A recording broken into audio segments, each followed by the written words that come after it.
Sonigo ala kawana kuni wagadule munu ala kawana kuni.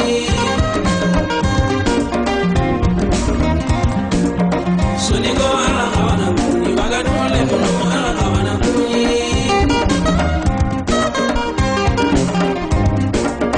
Sonigo anga wana kuni soromale munu.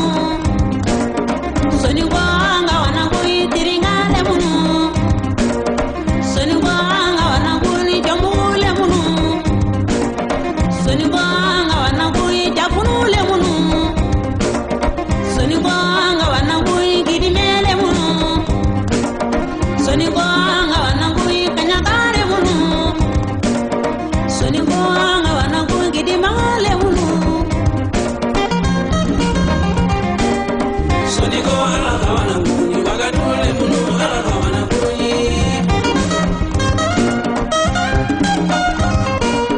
Sonigo ala kawana kuni wagadule munu ala kawana kuni.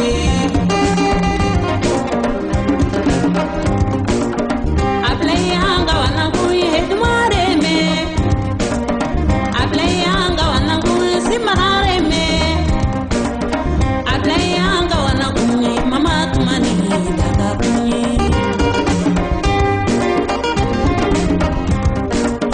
Mamaru anga wana kuni mamaru sako. Musa anga wana kuni Musa jalo. Musa anga wana kuni Musa jaite. Ibru anga wana kuni Ibru mukonate. Sita anga wana kuni Sita tanja. Alhaji anga wana kuni Alhaji sako. Sonigo aka nambariga wakadule munu aka nambariga.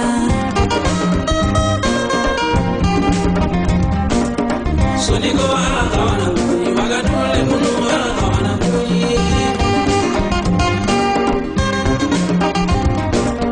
Sonigo ala kawana kuni wagadule munu ala kawana kuni.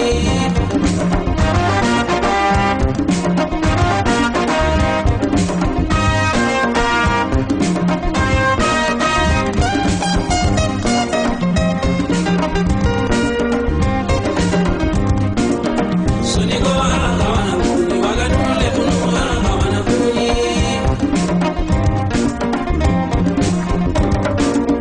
Sonigo ala kawana kuni wagadule munu ala kawana kuni.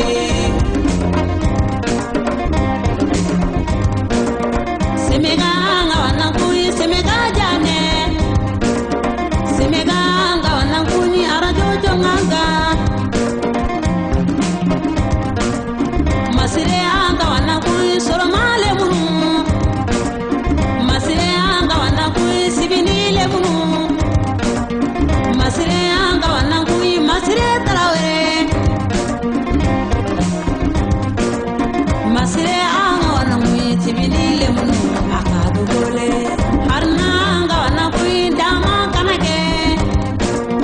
Harna anga wana kuni harna idara. Harna ndaga kuni bamako jurage akadu gole. Anganari malini. Anganada Espanye. Anganada Faransi. Anganada Alimanye. Anganada Ameriki. Inadu kena kurani. Inadu le baganga. Lele anga wana kui lele demba. Lele anga wana kui lele doro anga wana kui. Jime anga wana kui hata o jime. Sirare me. Jime anga wana kui jime tarawere ndaka kui. Shegumaru anga wana kuni Shegumaru sibi. Aishere me. Shegumaru anga wana kuni Shegumaru sibi ndaka kui. Sonigo ala